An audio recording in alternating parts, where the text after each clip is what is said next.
Selamat datang teman-teman, selamat menonton para penggandrung keilmuan dan selamat mendengarkan untuk menambah wawasan. Namun sebelum melanjutkan video ini, jangan lupa tekan tombol like, komen, dan subscribe, lalu bunyikan loncengnya agar mendapatkan video-video terbaru dan tentunya bermanfaat.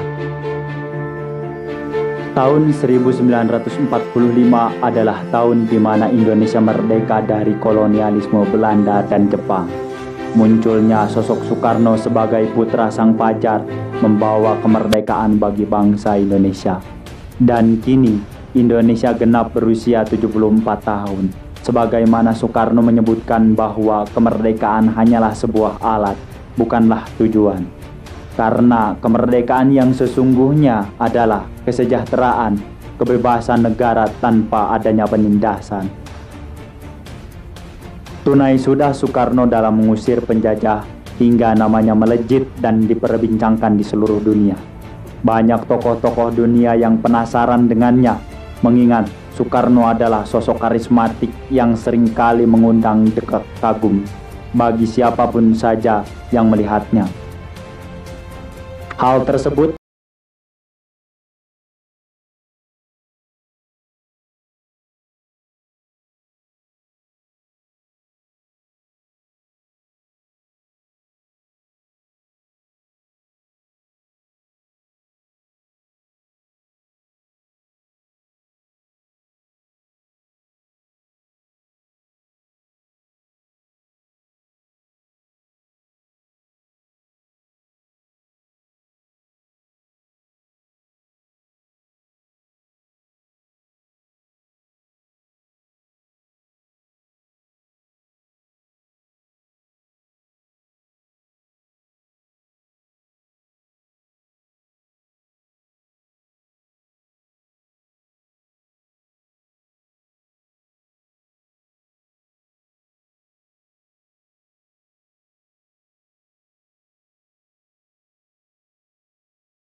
masuk hubungan bilateral Indonesia, Amerika Serikat.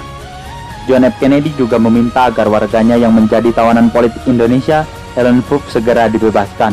Walaupun tidak langsung mengiyakan, namun Soekarno menunjukkan sinyal positif untuk menyelesaikan pembebasan Ellen Fook secepatnya. Masalah Irian Barat juga dibahas oleh kedua tokoh. John F. Kennedy menegaskan bahwa posisi Amerika Serikat tetap netral dan mendesak cara-cara penyelesaian secara damai melalui perundingan antara pihak Indonesia dengan Belanda. Meskipun Soekarno dapat menebak sikap tersebut sebelumnya, namun ia meminta dukungan Amerika Serikat untuk membantu penyelesaian masalah Irian Barat secara damai. Bagi Soekarno, pertemuan dengan John F. Kennedy pada tahun 1961 sangat berkesan. Saat bertemu dengan Presiden Meksiko, Mateus Loves, dalam lawatan lanjutan di Amerika Latin tahun 1961, Soekarno memuji habis Kennedy. Menurutnya, Kennedy adalah seorang figur cerdas dan satu-satunya pemimpin Amerika yang memahami semangat nasionalisme. Lebih lanjut, Soekarno mengharapkan Kennedy dapat membawa perubahan besar bagi dunia. Sebaliknya, Kennedy juga mengagumi karisma dan pemikiran-pemikiran besar Soekarno. Dalam pertemuannya tahun 1961, Kennedy juga pernah berkata, "Presiden Soekarno, aku sangat mengagumi Anda. Seperti aku, Anda selalu berpikir untuk menggali dan mempertanyakan sesuatu. Anda banyak membaca, Anda banyak tahu." Pengakuan kekagumannya ini disampaikan langsung oleh John F. Kennedy di hadapan Soekarno. Sebelum kedatangan Soekarno, Kennedy telah membaca tulisan-tulisan dan pidato-pidato Soekarno untuk mengetahui lebih lanjut tentang pemikiran dan ideologinya. Banyak cerita yang telah dilewatkan Soekarno dengan Kennedy, mulai dari penebusan tawanan Amerika yang ada di Indonesia dengan 10 pesawat Hercules. Lalu kemudian Kennedy menghadiahi Soekarno dengan 1 buah helikopter. Seiring berjalannya waktu, hubungan Soekarno dan Kennedy agak terganggu terkait dengan kebijakan Indonesia mengenai konfrontasi Malaysia pada tahun 1963. Melihat perkembangan konfrontasi yang makin memanas, Kennedy pada bulan Oktober 1963 mengirim sebuah surat kepada Soekarno. "Wahai temanku Presiden Soekarno, langkah Anda terkait federasi membuatku berada pada posisi sulit sesuai harapan untuk membantu Anda dalam upaya pembangunan dan perbaikan ekonomi Indonesia." Kebijakan konfrontasi Indonesia terhadap Federasi Malaysia sebenarnya tidak berhubungan langsung dengan Washington. Bahkan, Kennedy awalnya memilih netral dan tidak ingin terlibat sama sekali. Kennedy tetap memprioritaskan upayanya memperbaiki hubungan yang sedang dirintisnya dengan Soekarno. Namun, Kennedy mengusulkan agar Indonesia, Malaya, dan Filipina mencari solusi damai melalui perundingan, solution for action by action. Intinya, Kennedy berharap ketiga negara harus bekerja keras mencari solusi perdamaian, sebaliknya jika melibatkan kekuatan asing. Presiden John F. Kennedy mulai was-was merespon makin memanasnya eskalasi militer antara Indonesia dengan Malaya yang didukung Inggris. Untuk itu, John F. Kennedy pada akhir tahun 1963 kembali memutus makin turut campur. Dalam pandangannya, kebijakan konfrontasi dalam memperburuk kondisi perekonomian Indonesia karena terputusnya bantuan ekonomi asing dari negara-negara barat. Presiden John F. Kennedy akhirnya menyatakan dukungan politik terhadap federasi dalam press conference tanggal 11 Juli 1963. Menurutnya, federasi sebagai langkah penting terciptanya keamanan global. Walaupun tidak langsung menyalahkan Jakarta, John F. Kennedy jelas memberi sinyal politik dan moral terkait dukungan Washington terhadap Federasi Malaysia, sebaliknya menentang kebijakan konfrontasi Soekarno. Dukungan John F. Kennedy terhadap federasi menimbulkan kekecewaan Soekarno dan sejumlah elit politik di Jakarta. PKI bahkan mengecam keras sikap Kennedy. Gelombang anti-Amerika lambat laun muncul di Jakarta dan beberapa kota besar di Indonesia lainnya.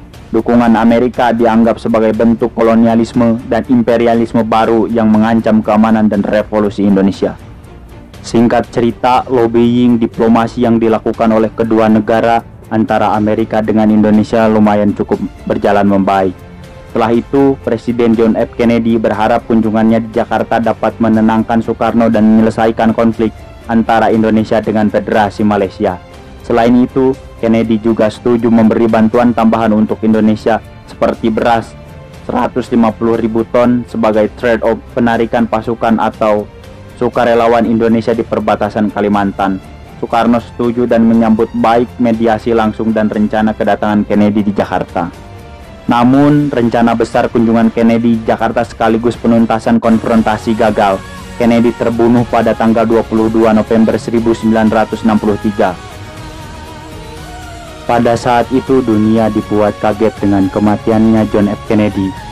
Saat mendengar kabar terbunuhnya John F. Kennedy, Soekarno langsung sedih dan menangis sambil mengusap air matanya yang jatuh di pelupuk matanya. Pasca meninggalnya Kennedy, Soekarno tetap mengingat sosok sahabatnya tersebut. Bahkan, Soekarno tetap memajang gambar Kennedy dan keluarganya di rumah kediamannya. Hal tersebut disebutkan Soekarno dalam catatan Cindy Adam.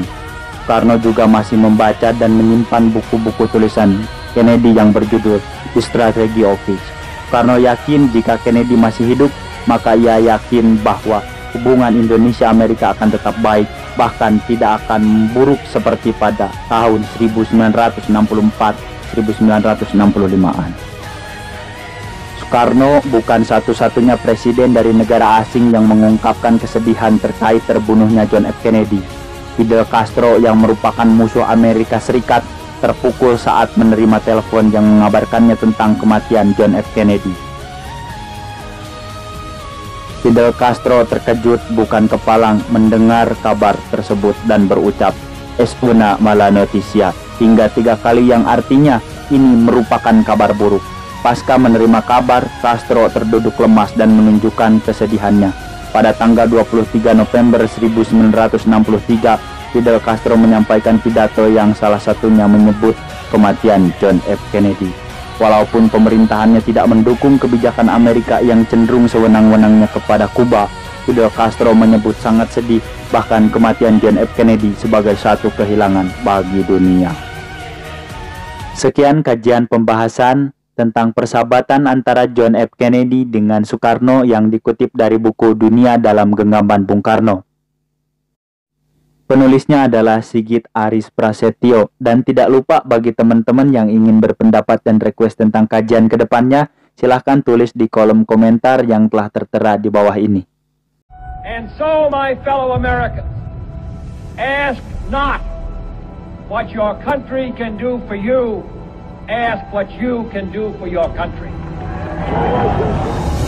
Bahkan juga langsung kepada seluruh dunia, dari timur sampai ke barat, dari utara sampai ke selatan.